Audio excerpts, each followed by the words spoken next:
and my friend Mike were hanging out during our Christmas holidays.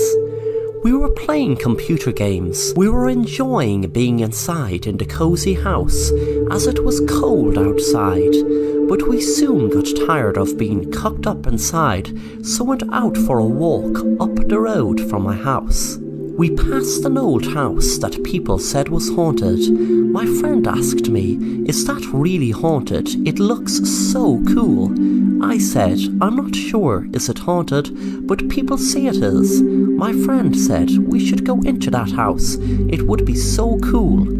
I said, "No way, I don't want to go in there. It's really old, even if it's not haunted, it could fall down on top of us."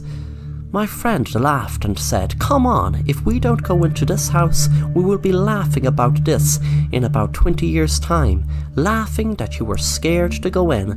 My friend laughed again. I didn't give in, so we just went back home playing more computer games. I didn't see my friend anymore after that, as he had moved to the next town, and there was no social media back then that people could stay in touch with. 20 years later, I was watching a Christmas movie on TV, and there was a knock on the door. I got up to answer it. Before I answered, I could see a young boy with what looked like a bag walking out on the road. I looked down at my footstep and noticed a paper. I picked it up and read it. The heading read, "Young boy's remains found during the demolition of an old house." It continued to explain what I knew was my friend. I wondered how he could have ended up in the house, as we didn't go in that day. I went back inside and sat down on my chair. On Christmas morning, I was opening my gifts and came across one that had no name on it. When I opened it, there was a note inside, which read, "If you had just gone in that day, 20 years ago with me, we would be laughing about it a different way. Today, like I said. But now I'm dead, as I went in myself a week later and was killed by a guy dressed as Santa Claus." Suddenly I jumped as my doorbell rang. I wondered who it was, still in shock by getting a letter from my friend who was killed by a guy dressed as Santa Claus 20 years ago. I didn't even realize he was killed until now. I just thought I didn't see him since he moved town. The doorbell rang again. I snapped out of my daze and went to answer it. There was a guy dressed as Santa Claus, holding a knife, and he said, "Happy Christmas." He stabbed the knife into me as I was lying down on the ground. I knew I was dying. The Santa Claus smiled down at me and said, "That story in the paper was a bit fabricated. They picked up on a little white lie. You see, it was me who killed that guy, dressed up as Santa Claus." Yes, you guessed it right. If you guessed I am your friend. Yes, I was your friend, until they put me away 20 years ago, and they put me away for 20 years. They said they'd only put me away until I was 18, but this annoying guy got a bad beating in the place they kept me. It's amazing and funny how they picked up on a little white lie 20 years later. But wait, you might ask, what are the remains of the person killed there? If it wasn't me, then who is it? Oh, I better fast forward telling this story before you bleed to death before you hear the end. The remains you see were of me. The bastard cut my fingers off and knocked a few of my teeth out in the struggle when I killed him. Wasn't it coincidence they only discovered it 20 years later, exactly from the date we went into that house? Yes, I keep a diary, that's how I know. I gave an anonymous tip because I knew that my mom had told everyone I went missing. They didn't want anyone knowing their precious little son was locked up in an asylum. They just threw me in there and forgot about me. They said I was missing, and that's why the paper assumed it was me that was killed in that house. After all, The media didn't know there was no man killed there that day. They were so good in covering up my disappearance. I would have never been locked up if that Santa Claus didn't attack me 20 years ago. It was self-defense, but they didn't see it that way. He went crazy shouting it was his home. He kept saying he wasn't going to get out of there. I didn't care if he wanted to live there or wanted to run out and never see the place again. But he took out a knife and attacked me. But luckily I learned martial arts and I protected myself.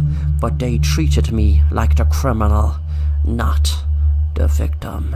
But now you will be a victim. You are a victim. And soon you will be a dead victim.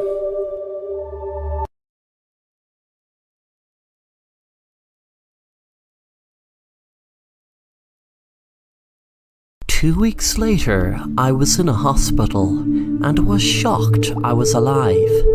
A man was standing next to me and spoke. "Jake, I am your psychologist. I need to tell you something. For years and years I have been your psychologist, and I must say you're my most interesting patient. You suffer from something called a dissociative disorder and have a split personality. You often spoke about a friend called Mike growing up to your mom and me. But Jake, I can confirm you never had a friend by the name of Mike. Jake, this might be very hard for you to take in, but even though I have told you for years you had no friend called Mike, it was just like you forgot I told you a few minutes later. It was like you buried any memory of me or anyone telling you Mike wasn't real. It was the day you went to the haunted house.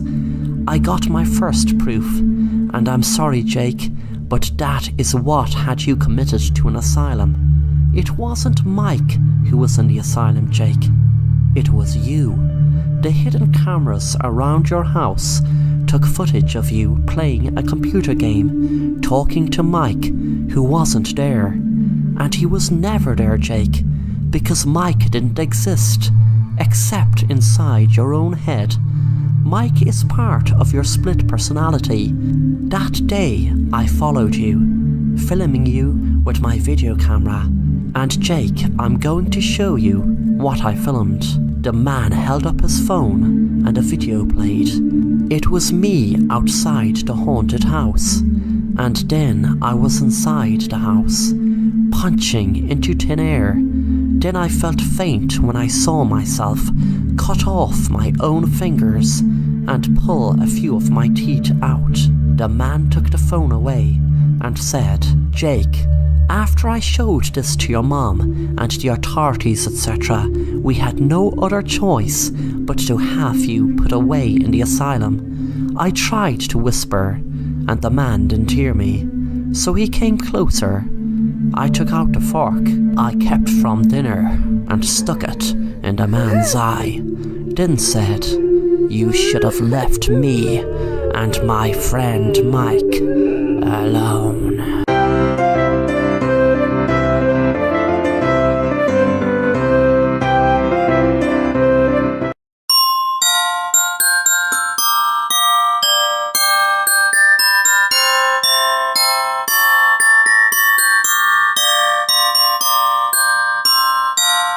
My family were very poor, and this year has been the worst year ever.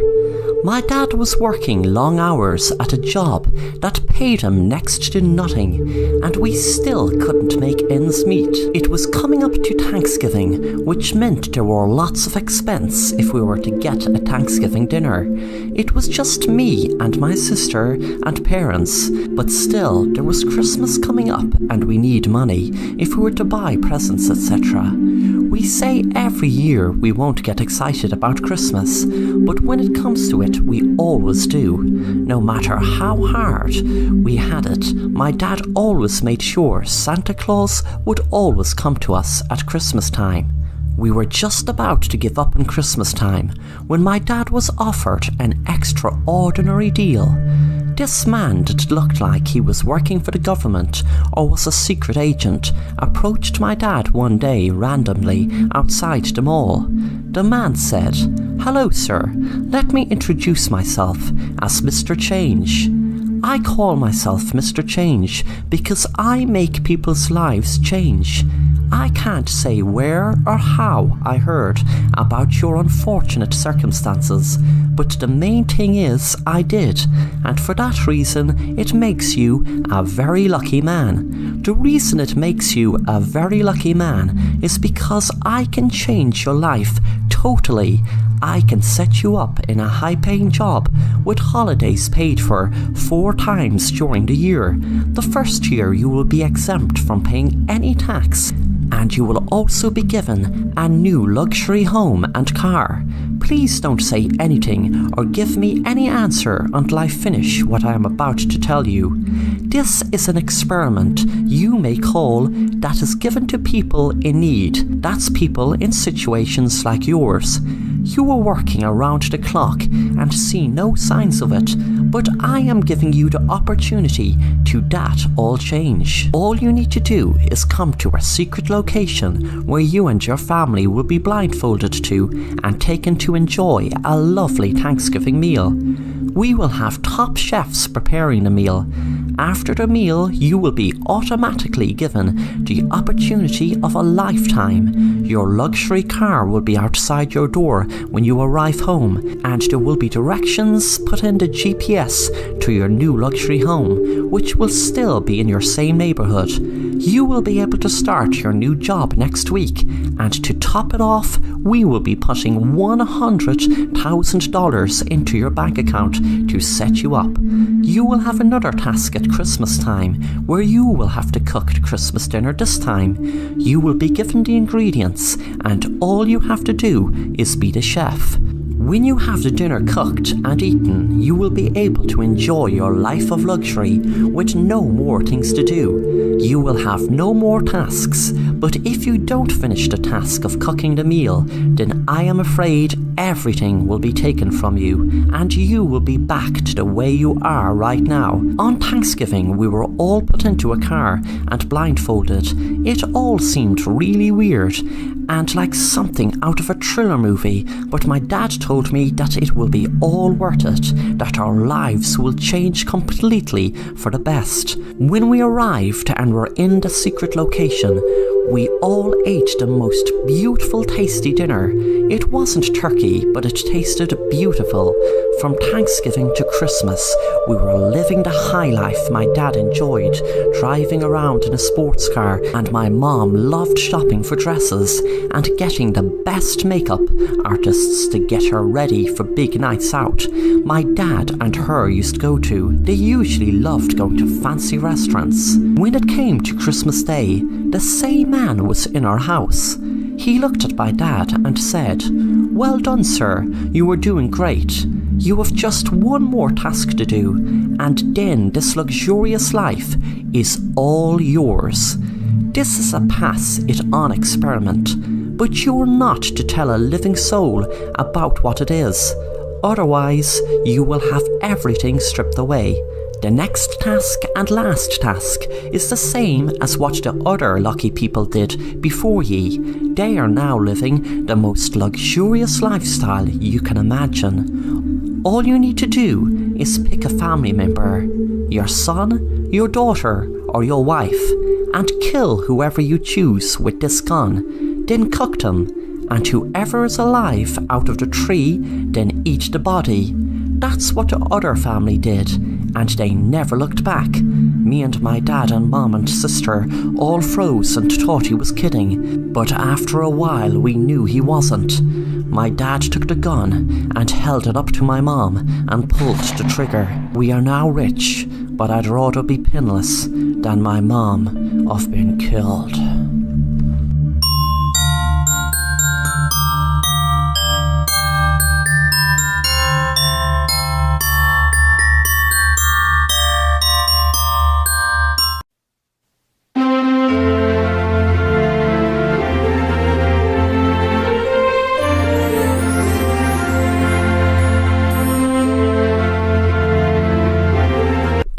Christmas Eve, and Carmel was very excited, looking forward to Christmas, and knew she couldn't sleep with anticipation of Santa Claus bringing her presents to her in the morning. Herself and her mom and dad were leaving a glass of milk and a carrot out for Santa and his reindeers, what they did every Christmas Eve. Then it was time for her to go to bed, her mom and dad told her. As she went to bed, she found it hard to get to sleep with excitement. She heard a noise from downstairs, and being so excited, hoping to catch a glimpse of Santa Claus, she went downstairs. And to her surprise, she saw a man at the kitchen table. She turned back slowly and crept up the stairs and went into her parents' room, nudging her mom awake. Carmel said, "Mommy, Mommy, Santa Claus is downstairs." Her mom said, "That's great, sweetie, now go back to sleep, or he might get mad and not leave your presents." Suddenly, Carmel's mom heard a noise from downstairs, so she went down to investigate.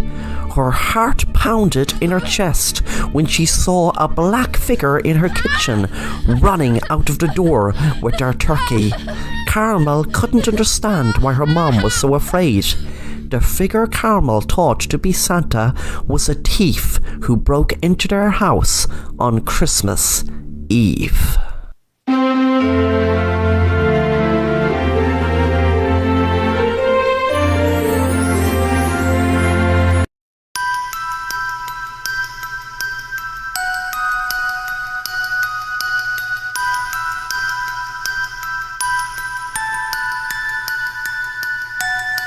It was Thanksgiving in Kevin's household, and his cousin Sam and Dad Mark were visiting for Thanksgiving dinner. They were talking before the plates were ready to be put on the table and them start eating.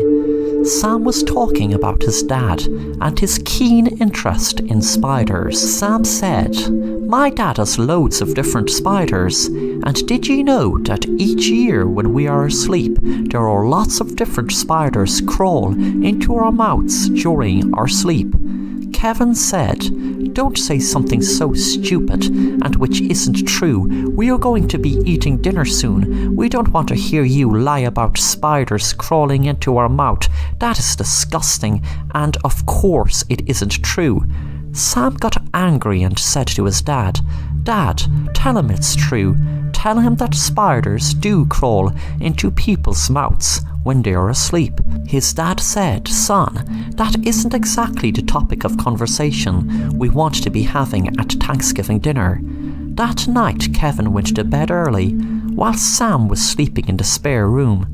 Kevin wasn't in the mood to play video games with Sam, as he found him annoying. He quickly fell asleep, but suddenly he awoke from his sleep in the middle of the night. He panicked when he realized he couldn't hardly breathe. He noticed there was something tied around his face, and he struggled to get it off, but luckily it did fast. But when it did, he froze in horror when spiders crawled out of his mouth. Sam was looking in from the door because he couldn't miss the prank he pulled on him, but suddenly he felt kind of sick.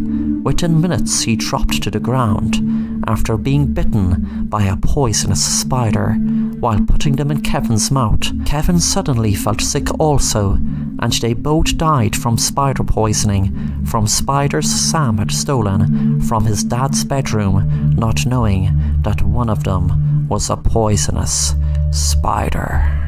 Thanks for watching the Assassin Rapper, and if you enjoy the content, then make sure to subscribe and hit the bell to be notified of new content.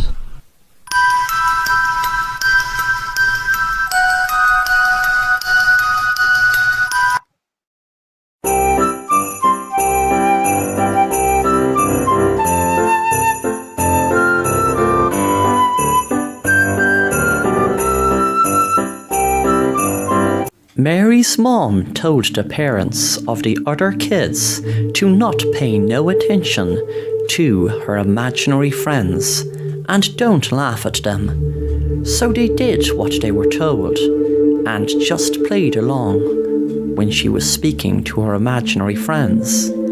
They were all anti-bullying and didn't want Mary to feel left out. It was Christmas Eve, and Mary and her friends were having a Christmas party, really excited about opening their gifts in the morning. One of the girls, Sarah, decided to play a game of hide and seek. Mary said, "My friend Susie said she doesn't want to play as she had an accident playing it before and fell down the stairs.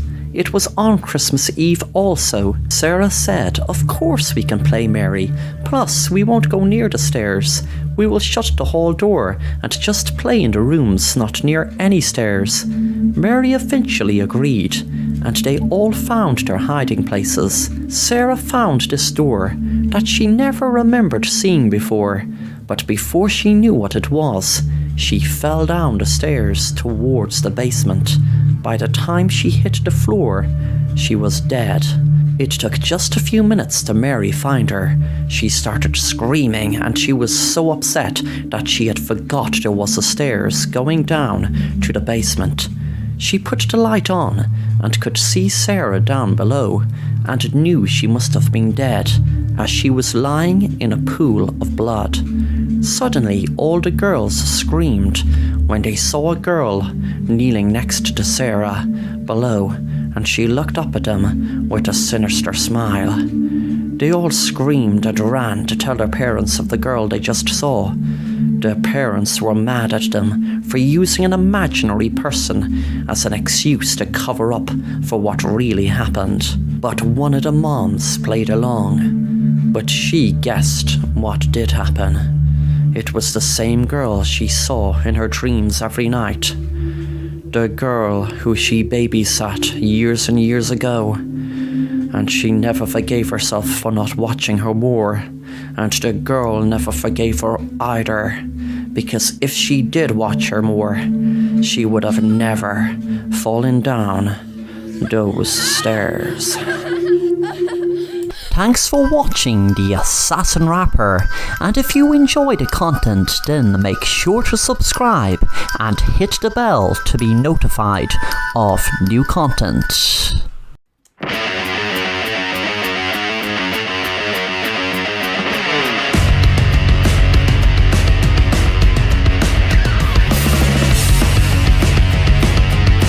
Jake was watching TV, and there was a program on about a hiking trail he always wanted to do. He knew it was a very long hike, and it would require a lot of perseverance, as the trail went on and on for miles. It was in the outback in Utah. He didn't want anyone to go with him on the hike, as he was looking for something to take his mind off his very stressful job as being a lawyer. Jake just wanted to relax for 2 weeks on the hike into the outback of Utah. On the day of his hike, he figured he would need snow gear, as the weather was so cold. Sure enough, when he was on his way, it began to snow. He picked the wrong time of the year, he told himself, but he proceeded to go through the trail. He was using his phone as a compass, but it didn't seem to help him much. He seemed to be getting nowhere. There was a huge snow blizzard arrived, and he tried to trek through the snow and find shelter. Eventually, he luckily came across a cave. He rested, hoping that he would get the energy to move out of this rut that he found himself in, trapped inside a cave in the middle of a wretched snow blizzard. He felt himself getting more and more disorientated. He felt like he could not even move with the numbing cold. He could feel the sting of the ice on his skin, and he felt he was going to die. But that survival instinct crept up in him and told him what he had to do. What he had to do to survive. He hoped the blizzard would pass, but unfortunately it went on for days and days. He had no problem with water, but he knew that if he didn't eat anything soon, he would eventually die. He was thankful of the snow he used for drinking water. He felt weak and looked down at his pants, knowing there would be a lot of meat on his leg. He knew what he had to do to survive, so he took a large knife from his bag and proceeded to cut parts of his leg off to eat. He died faster than he would have if he starved, as he bled to death in the freezing snow.